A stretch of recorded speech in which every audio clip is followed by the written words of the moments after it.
So what if the world waits too long and Iran actually acquires nuclear weapons? What if it already has them?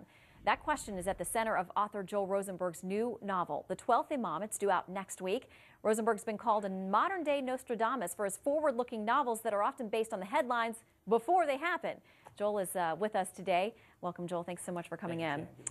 I have to say it's a fantastic book. I haven't finished it yet, but it's kept me up very late the last couple of nights. It keeps you on it keeps you on the edge of your seat because so much of it is based in reality about Iran, what it's doing with its nuclear program. What do you make of Ahmadinejad's visit to Lebanon this week?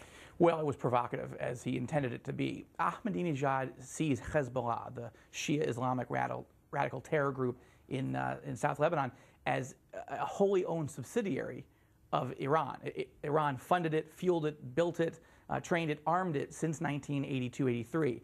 And he was really there, Ahmadinejad was there to rally support for this apocalyptic war that he's calling for against Israel and ultimately against the United States. He believes, as do the Shia Muslims in Iran and Lebanon, not all, but many, that the 12th Imam, this so-called Islamic Messiah, is coming. And that the way to hasten or speed up this 12th Imam's arrival is to annihilate Israel, which he calls the little Satan, and the United States, which he calls the great Satan. That's what makes him so dangerous, because these talks are just trying to buy time.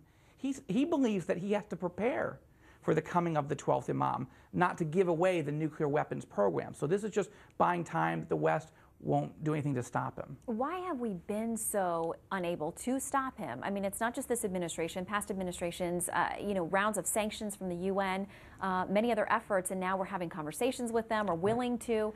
What is it going to take? Well, I don't begrudge the fact that we have tried over the last few years to engage. But I think what's clear now is that the Iranian leadership, not the people, but the leadership, believe this end times theology, this eschatology. And once you examine the end times theology of someone who believes it's his God-given mission to destroy Israel first and then the United States, as they've stated publicly repeatedly, you begin to realize negotiations aren't going to work.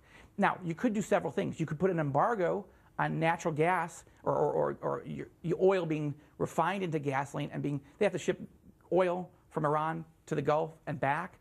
You could put an embargo on it. There are ways to slow this process down, sabotage, assassinations, kidnappings, but it could take war if the United States and the rest of the West really doesn't take decisive action. This novel is fictional.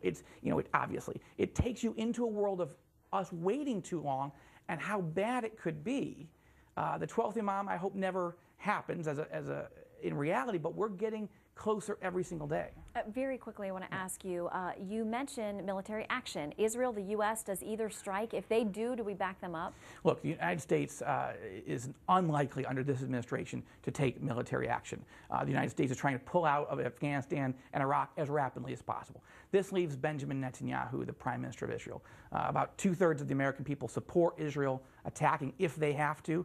I hope they don't. I'm an evangelical Christian. I'd rather see the gospel be shared from Tehran to Tel Aviv. But if we've got to stop Iran's nuclear program, this novel looks at the worst case scenario. I hope we don't get that far. All right, Joel Rosenberg, thank you very much. A fascinating book, a good read if you want to stay up all night. Thanks, Joel. Thank you.